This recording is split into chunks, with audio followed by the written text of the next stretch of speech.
hard. Parenting is hard. Yeah. I don't think I'm a parent. I've got 2 kids. I don't know many parents that can execute that without leaving scars. Yeah. Because it's just so challenging.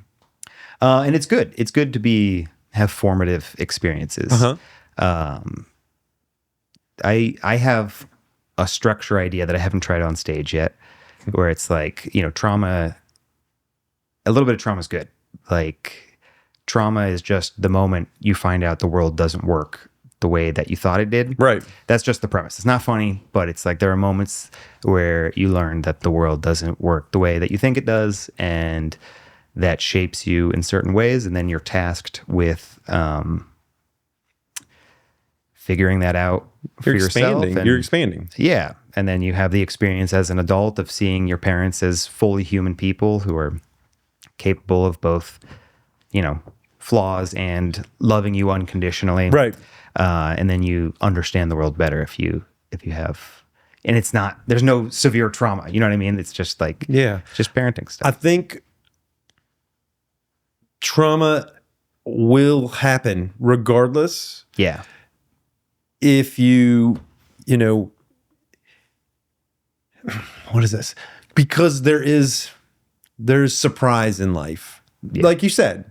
And it's either like spilling a glass of milk and it falling on the ground, and a parent responding in a way that's like, excited could be it, or even you just experiencing it, or, all the way up to some very extreme levels of trauma. But I think a child, is going to respond and experience that and make it the same level. You know what I'm saying? Like, it's going to be as disturbing.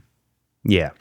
That's why sometimes it's hard for me. I had my experiences of childhood trauma and I share them, and I feel a lot of guilt because it wasn't as grandiose as somebody else's. There's always someone who has a harder story than mine. But what you realize is all of those are like, we all experienced it. Yeah.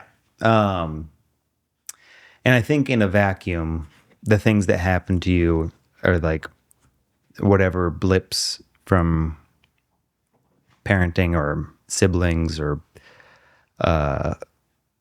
whatever would be fine in a vacuum. But then when you have to go interact with the rest of the world and try to apply, like you were saying, the child takes that reaction and documents it as a set in stone rule. Right. And then they have to go reconcile that rule with the rest of the world. And the rest of the world's like, we don't really do stuff like that.